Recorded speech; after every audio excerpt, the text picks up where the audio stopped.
nous sommes en pleine disposition, nous prédisposons. Nous sommes dans une période où tout est suspendu, comme si le temps était suspendu. Pendant combien de temps? C'est pas facile à savoir combien de temps.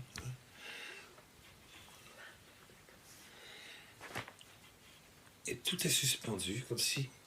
Je pense que des gens qui ont un peu d'intuition éprouvent ce que je suis en train de dire. On est comme dans une suspension. On ne sait pas ce qui va se passer. Il va se passer quelque chose. C'est très net en ce qui me concerne. Moi, je rencontre... On ne peut pas l'éprouver, je veux dire. Je rencontre beaucoup de gens qui reviennent à des grandes interrogations philosophiques, métaphysiques, alors qu'ils en étaient très éloignés, parce qu'ils se rendent compte qu'on est dans une période totalement délirante, de flou, de perte totale de repères, de mélasse, quoi, comme vous avez dit. Oui, il y a une confusion, c'est sûr. Ça, on est troublé, on n'a plus ses repères. Mais aussi, en même temps, on sent qu'on est dans une période de fond, que le temps est suspendu, comme si on était en plein suspense. Qu'est-ce qui va se passer? Il va se passer quelque chose. On le pressent, Les animaux le sentent, L'univers le sent, la révélation des fils de Dieu. C'est vrai, la création tout entière est là. Et elle attend la révélation des fils de Dieu. Et on sent qu'on est dans cette période-là, qui va durer... Attention, elle ne va pas durer un siècle, Il ne faut pas croire ça. Pas croire ça, ça va durer le temps d'une...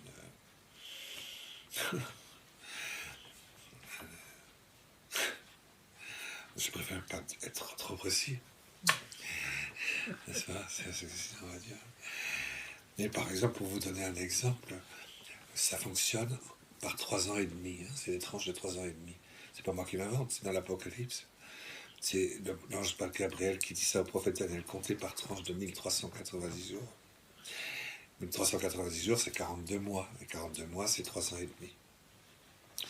Et bien, à partir du moment où il y a eu le Saint-Père, le pape Jean-Paul II, a ouvert le temps et montré l'instant exact où apparaissait le génome dans le processus de la création par Dieu, de tout ce qui existe à travers lui et de lui dans son âme apparue, pour porter tout l'univers en lui dans sa liberté, sa manière de s'inscrire dans le temps et dans l'éternité.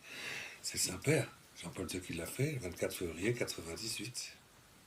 Là, il a ouvert les portes du Saint des Saints, du lieu où s'introduisent les démons et tous leurs affidés comme des vautours pour venir briser, détruire, enfin dévaster. Eh bien, tu comptes 1290 jours après, 3 ans et demi après, puis 3 ans et demi après, ça fait 7 ans, quoi.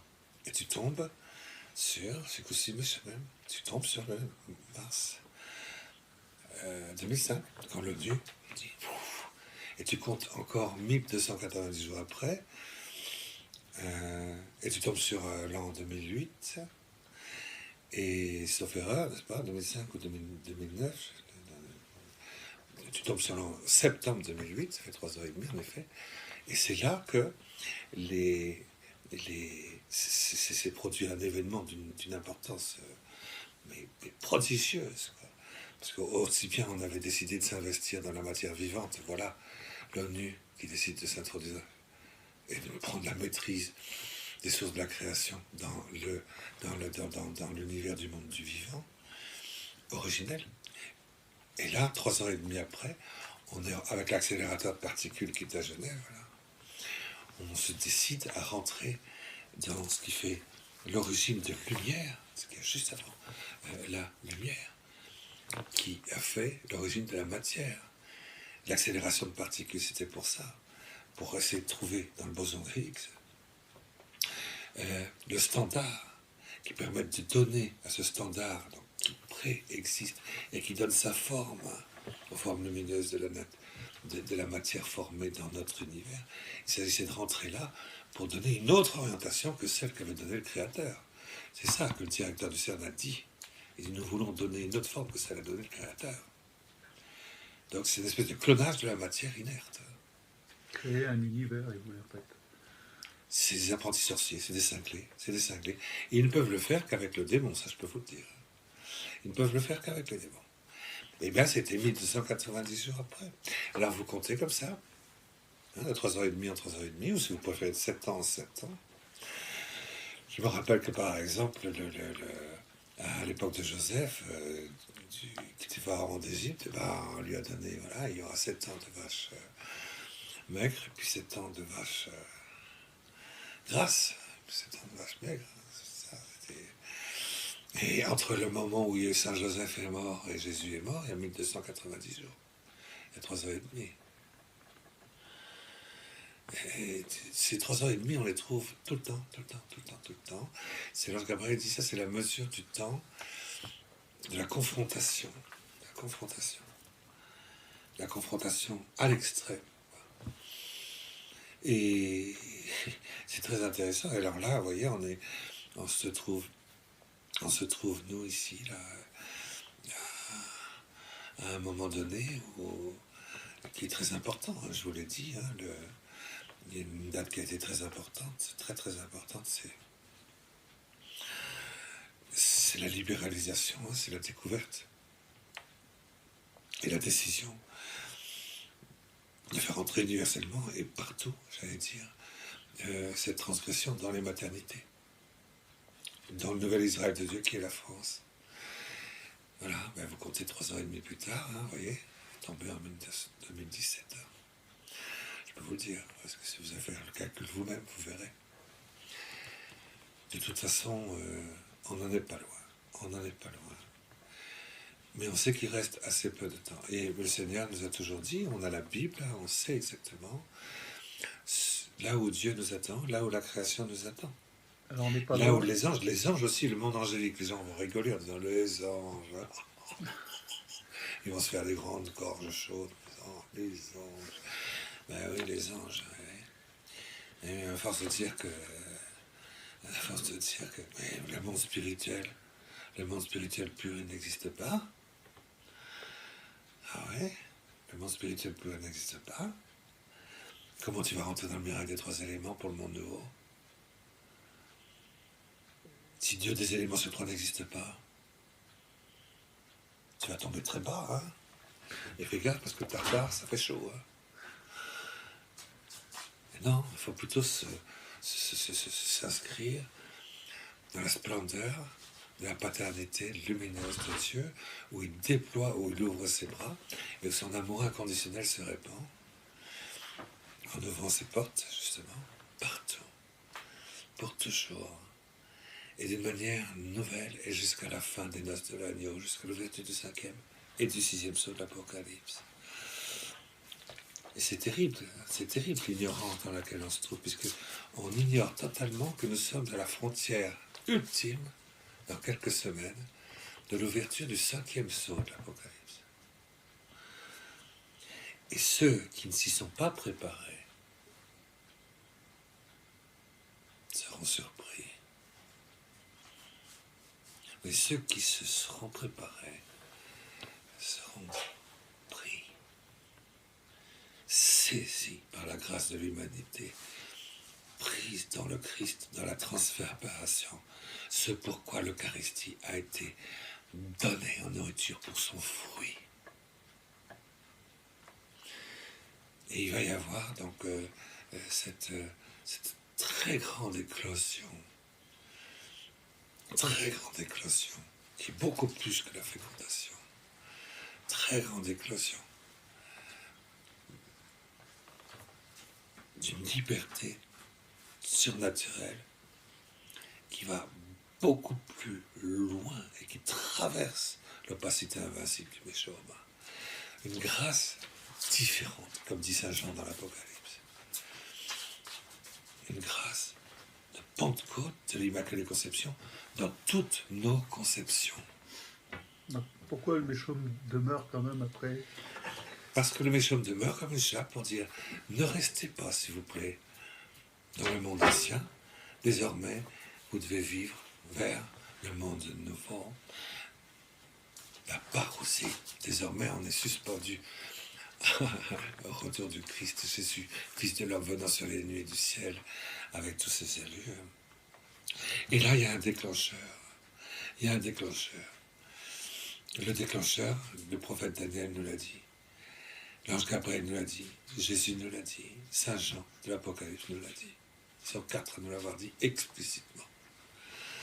Ce déclencheur, c'est le Shikutsim, Meshavem. Et nous sommes dedans. Ah là là là là. Oh mon Dieu, mais qu'est-ce que ça veut dire ce Shikutsim, Meshavem? Je suis désolé, je sais très bien que les prêtres ne vous en parlent pas dans leurs sermons, qu'on lit pas beaucoup ces choses-là dans les journaux La Croix, dans la RCF, etc. C'est sûr, pour ça, il faut être au courant, vous comprenez? Bon. Mais il y a aussi une omerta, c'est vrai qu'il y a un phénomène un phénomène d'ignorance, mais pas seulement, mais aussi de surdité. Et puis surtout, d'aveuglement. Et surtout, attention, il y a un phénomène extrêmement curieux qu'on appelle Méchaume. Méchaume, c'est un phénomène de glaciation, c'est un phénomène de cryogénisation, c'est un phénomène de congélation de nos consciences humaines. On s'enfuit comme une taupe. L'autruche, tu sais, il y a la peur.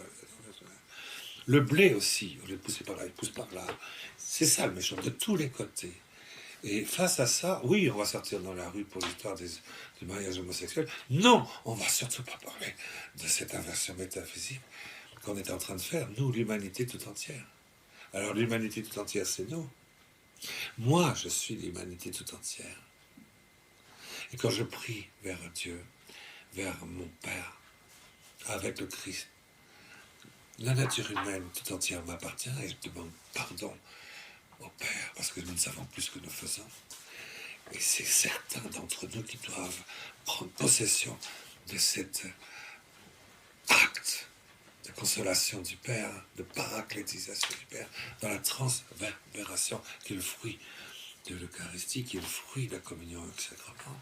Il y a une mission invisible du Verbe de Dieu dans l'âme portée par la nouvelle Pentecôte de l'Immaculée Conception dans toutes les conceptions humaines, en communion avec tous les avortements, qui doit se faire dans la royauté d'une sainteté qui n'a jamais été atteinte avec une si grande perfection dans le monde d'aujourd'hui. Cette sainteté royale qui fait la vocation de la France. Nouvelle Israël de Dieu au milieu des multitudes. Alors on me dirait, mais ouais, comment? Je dis oui, mais je ne sais pas, personne ne m'a dit. Je veux bien. Et c'est ça pour ça que vous venez me voir, parce qu'il n'y a pas de raison. Tout le monde a droit à la vérité. Cela dit, on va mettre ça sur YouTube. Vous avez déjà dit ça dans d'autres vidéos, mais ça va faire quoi, 15 000 personnes qui vont voir ça dans le monde entier, quoi, qui vont entendre parler de ça, parce que personne n'entendra parler de ça autrement que par votre voix, et personne n'entendra cet appel à cette préparation spécifique. La préparation spécifique, c'est que le nombre n'est pas atteint encore. Hein. Je peux vous le dire, le nombre n'est pas atteint encore. Mais la préparation spécifique, elle est en sorte que ceux qui sont suffisamment pauvres, ceux qui sont d'une humilité totale, d'une chasteté parfaite, hein, et ceux qui sont d'une charité brûlante, quoi, hein, qui sont dans cet état dans lequel les met les fruits des sacrements dans l'union transformante. On sait pas moi. Ceux qui sont dans la 7e, si.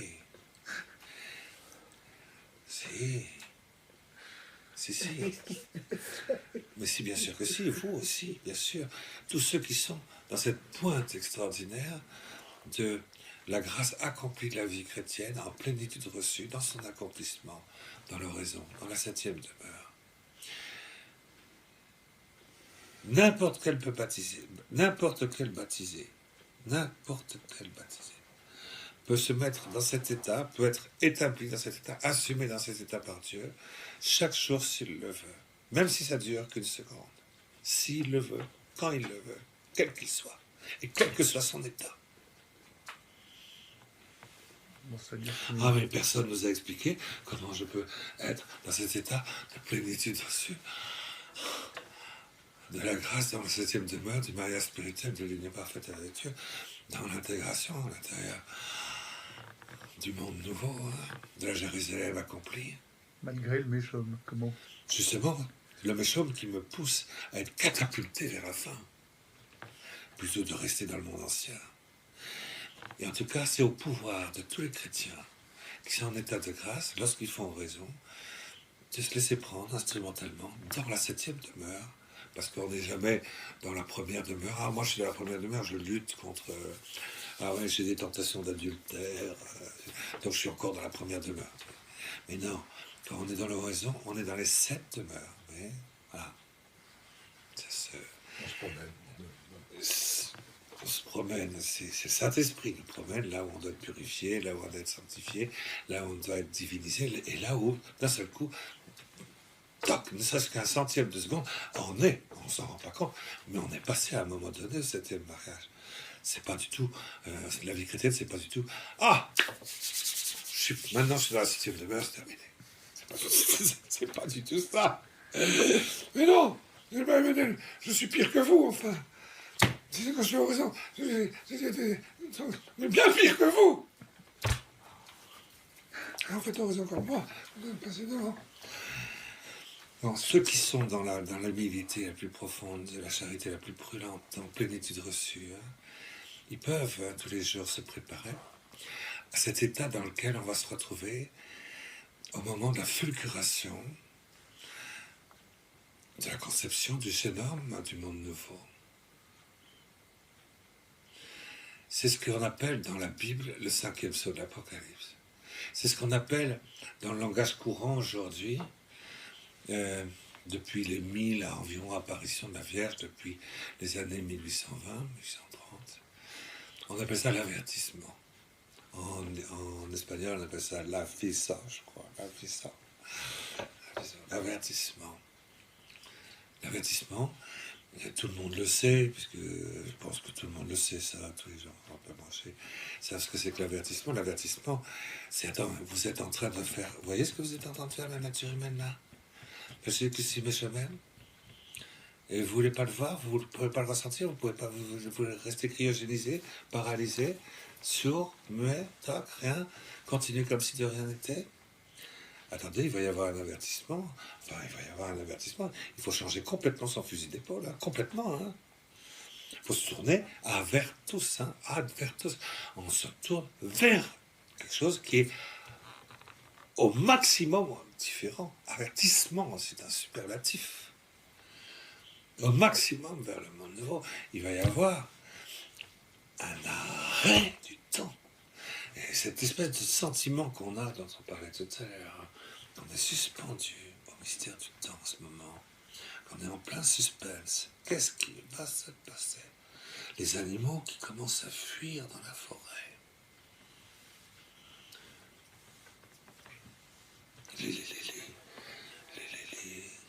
Il y a un affolement. Il y a un affolement que même les animaux éprouvent. Je suis convaincu que même au niveau des hadrons et des tachyons, il y a un comportement inhabituel dans les quarks. C'est ce qu'ils ont constaté à l'accélérateur de particules. Directeur de CERN qui nous l'a dit. Il l'a avoué. Il l'a avoué. Il a avoué que c'était dans cette direction-là qu'ils allaient. Et il a avoué qu'il avait arrêté en septembre 2008. Parce que ça n'allait pas dans la direction qu'il voulait lui donner. La direction noire, hein, avec tous les champs scalaires. Et tout ce que ça impliquait. Ils l'ont arrêté. Donc, ceux qui font ça, ils savent ce qu'ils font. Eh bien, nous sommes dans un état où on dit, c'est pas possible, ils vont aller jusqu'où comme ça? C'est quoi? C'est ça la science? La science, c'est de tout. C'est de détruire les fondements, de détruire la paix, la lumière, dans la racine, pour aller dans l'univers double où habitent les puissances intermédiaires, où circulent les puissances déchues. Mais je ne veux pas de Ivan Mokta, moi. Ramakrishna a dit que par cette voie, il n'y en a qu'un qui aboutit par génération. à avoir une certaine paix. Et le père Garrigou Lagrange, il dit, cette certaine paix qu'atteint les visions, une fois par génération, un seul, c'est tout, n'a-t-elle pas plus loin que les plus hauts sommets de la 4e demeure de l'Union transformante chrétienne? Alors, vous allez tout nous détruire pour ça? Alors, stop! Alors, on dit à ces gens-là, nous prenons autorité sur vous. Et nous brisons tout ce que vous faites. Et votre 3e guerre mondiale est détruite. Il n'en reste rien de vos intentions. Nous en prenons possession. Et nous pouvons le faire. Parce que dans la 7e demeure de l'Union transformante, on a autorité sur les éléments. Le pape Benoît XVI nous dit, je déclare Saint Hildegarde, docteur de l'Église. 888 ans après. 888 ans après. Et maintenant que je la déclare docteur de l'Église, je donne ma démission. Ça veut dire, débrouillez-vous avec ça maintenant. Moi, je me mets en suspens comme vous. En suspension comme vous. Saint-Hildegarde, vous prenez possession de l'univers. Vous êtes responsable de l'univers. Vous êtes le roi fraternel de l'univers. Et au milieu de la nuit, minuit et 3 heures, prenez possession des éléments de l'univers. Vous avez l'autorité, la couronne, vous êtes le roi fraternel, vous avez toute autorité sur les éléments, sur les tachyons, sur les éléments macrocosmiques, microcosmiques. Vous avez sur toutes les intentions, sur la 3e guerre mondiale, vous avez autorité. Et c'est vous qui décidez de l'heure. C'est génial, Saint-Hildegarde, hein, c'est pas uniquement « Oh, les gars, l'émeraude, oh là là, oh là, ça c'est bon, ça pour ma gorge, parce que quand j'ai une humeur mélancolique, c'est pas seulement « L'épôtre, ah oui, l'épôtre ». Alors, non, c'est autre chose. C'est autre chose. C'est Jésus qui enseigne. Voilà comment vous allez faire lorsque vous serez dans la période qui sera entre le Sikussim et Shemem et son déploiement. Voilà, c'est 14 ans dans lesquels nous sommes là.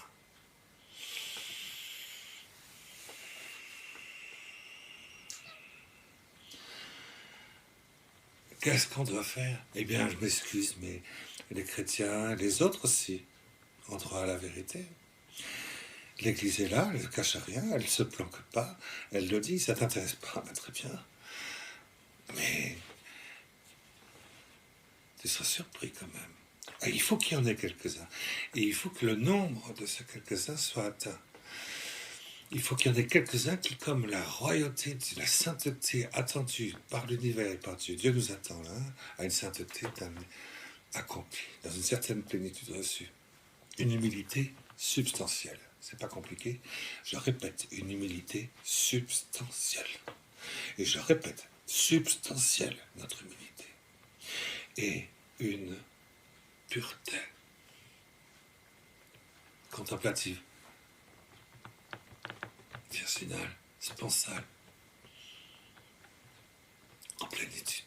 Et une charité brûlante qui fait qu'on est avec Jésus, on est capable de rentrer dans le feu incréé du cœur de Jésus, dans l'accomplissement eucharistique de la fin du monde, qui brûle notre cœur et qui fait qu'on l'accompagne, Jésus, dans ce feu incréé divin, comme il apparaît dans sa sépulcre, comme ça. Et tout le monde peut le voir de ses yeux, chaque année.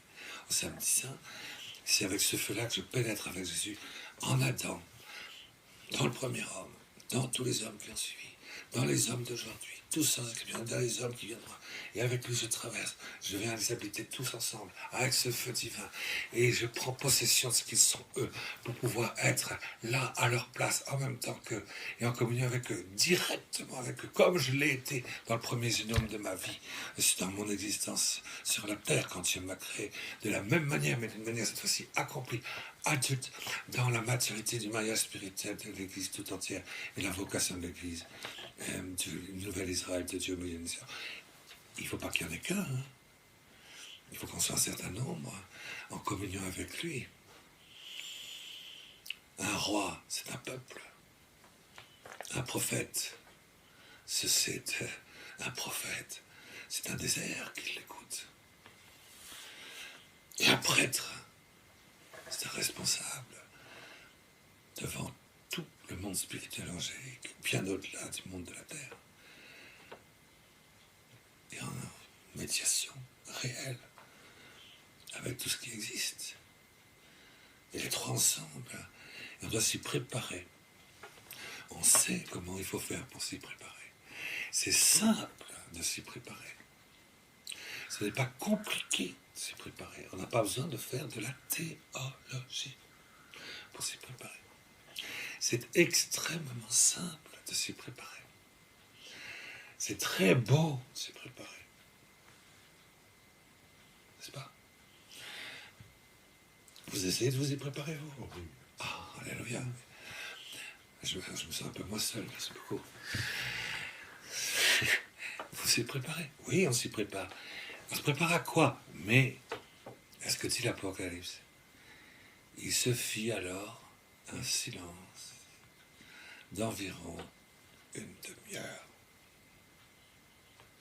T'as besoin d'avoir fait 15 ans de théologie pour entendre ça. Il se fit un silence d'environ une demi-heure. Chaque jour donne une demi-heure. Quand il y aura l'ouverture du 5e sceau de l'Apocalypse, je peux vous dire tranquillement, personne ne viendra me dire que c'est pas vrai. Puisque c'est l'enseignement des apôtres, c'est l'enseignement de l'Ancien Testament, c'est l'enseignement du Nouveau Testament, c'est l'enseignement des docteurs de l'Église, c'est l'enseignement du ciel qui vient de nous le rappeler encore aujourd'hui. C'est l'enseignement du ciel de Fatima, c'est l'enseignement du Lourdes, c'est l'enseignement de l'Immaculée Conception, c'est l'enseignement, bref, c'est l'enseignement de tout. Et là, c'est quoi l'enseignement? C'est dire qu'est-ce qui se passe. Qu'est-ce qui va se passer ce jour-là? Pendant une demi-heure, ça va durer en fait 3 fois 7. 3 fois 7, 21 minutes. Il y aura 3 grands moments. Il y aura une suspension du temps. Et il y aura une Pentecôte. Une Pentecôte. Pour tous les hommes. On est environ 7 milliards, je crois, c'est ça? À peu près. À quelque chose près. On est 7 milliards. Tous suspendus au même moment. Ça va durer une demi-heure. Et on va avoir comme une espèce de remontée à la surface, mais cette fois-ci dans les 700 milliards de cellules de notre corps, alors qu'au début on avait commencé avec une seule cellule. C'est le même rayon laser de notre lumière originelle qui va se déployer et éclairer de l'intérieur de toutes ce qui en nous est le saint des saints du diamant originel de notre oui, avec l'intériorité d'une lumière qui était la nôtre, qui est toujours la nôtre. Et on va se voir à cette lumière de la créateur de Dieu, tandis qu'on est créé par lui comme roi de l'univers, responsable de tout ce qui doit devenir, dans tous les autres créés en même temps que nous. On va se communiquer avec tous les autres, en direct, si je puis dire. Et ça va durer une demi-heure. On va voir tout le bien qui peut se faire à travers nous. Et aussi tout le mal qui se fait dans le monde, qui peut se faire dans le monde si on ne fait rien. Et on va faire ça pendant une demi-heure. Et du coup, on pourra, si on s'y est préparé, si on a pris, comme dit saint Thomas d'Aquin, un habitus, c'est-à-dire un pli d'humilité, de charité, et de rédemption universelle, et donc de responsabilité. Alors à ce moment-là, oui, on pourra prendre possession, dans une charité brûlante, de tous ceux qui sont surpris, qui ne savent pas où ils sont, et disent, mais qu'est-ce qui se passe? Qu'est-ce que je peux faire? Tout le mal qui se fait dans le monde parce que je suis à 800 milliards de kilomètres de ça. Alors c'est exactement ce que je suis. Et eh bien voilà, tous ces êtres humains vont être arrachés au pouvoir du désespoir. Arrachés au pouvoir de Lucifer. Arrachés au méchant, ne serait-ce que pendant 20 minutes, à cause de l'Église, de la Jérusalem spirituelle véritable, de la royauté, des Gédéons nouveaux de la terre. Et ils vont être assumés par eux, transportés au-delà de l'opacité invincible de la noirceur du méchant. Et ils vont voir qu'ils peuvent être établis, reposés dans le temps de la terre, avec une espérance nouvelle, un monde nouveau, une liberté d'enfant absolue et substantielle. L'arrivée de l'ère de l'enfance substantielle est arrivée, vous voyez. Ça, tout ça, c'était... Et les enfants vont nous y aider, bien sûr, tous ceux qui sont sous l'autel du 5e siècle de l'Apocalypse, qu'on revêt une robe blanche de l'air. C'est extraordinaire, ça. Ça fait pleurer, quoi, tellement c'est beau. Et il y a ça qui va se passer. Ça va se passer. Il va y avoir l'avertissement. Il va y avoir l'ouverture du 5e siècle de l'Apocalypse. Et cet avertissement n'aura pas lieu dans 50 ans. Cet avertissement n'aura pas lieu dans 20 ans.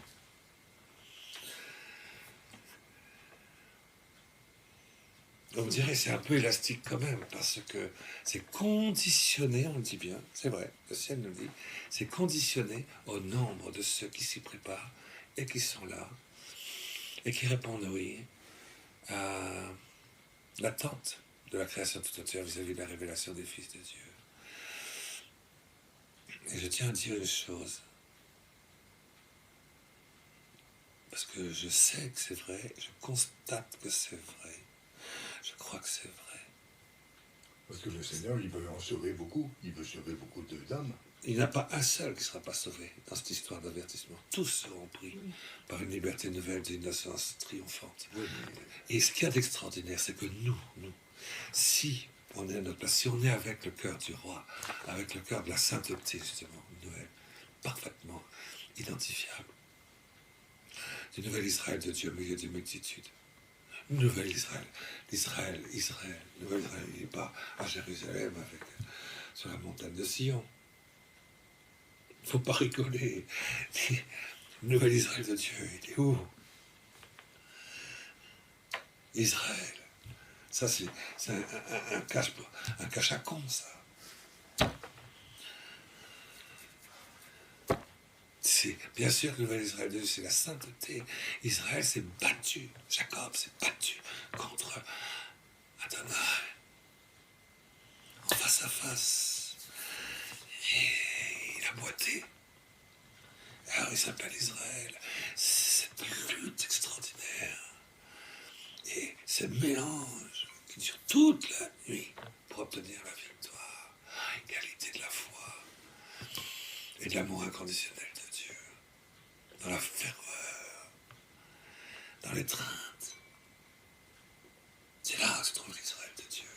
Il se trouve dans la royauté. C'est la vocation de la France. C'est la vocation de la France véritable, pas de la France hongroise, pas de la France italienne, pas de la France allemande, pas de la France hollandaise, pas de la France espagnole, pas de la France de Tel Aviv, enfin, tous ceux qui nous dirigent, quoi. Pas de la France marocaine. La France.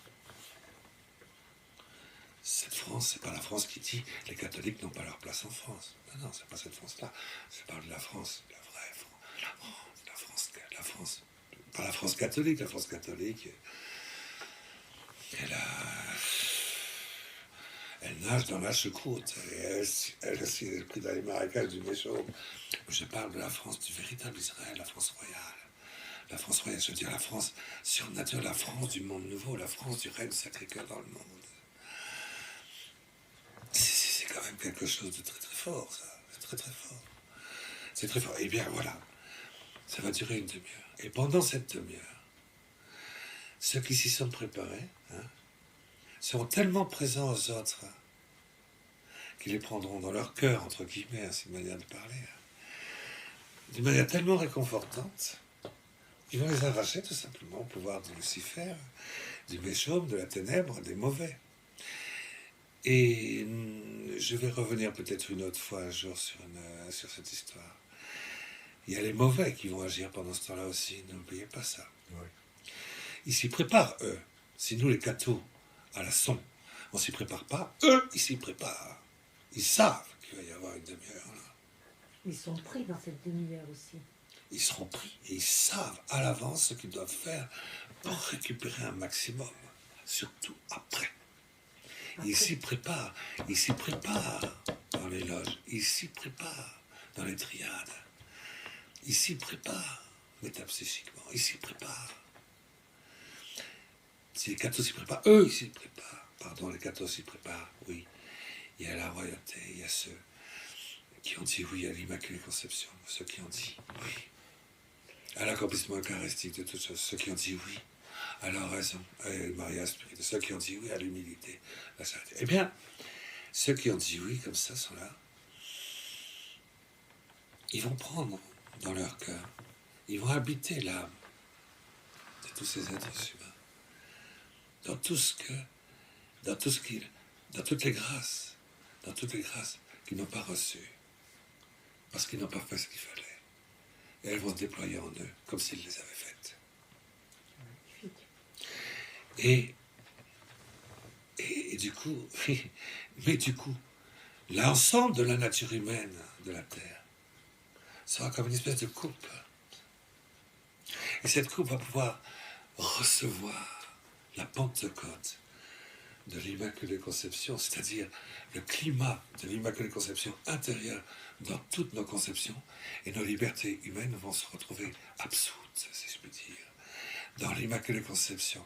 Et c'est ça la deuxième partie, à partir de la 8e minute, et puis ensuite, à nouveau, dans la spontanéité du trône, de la paternité de Dieu, dans la gloire du Père. Et là, on sera remis sur la terre, si je puis dire. Ce ne sera pas des secoupes volantes, je peux vous le dire. Ce ne sera pas des ovnis. Ça risque rien. Oui. Mais attention. Voilà. Donc, je crois que c'est des petites choses, vous voyez.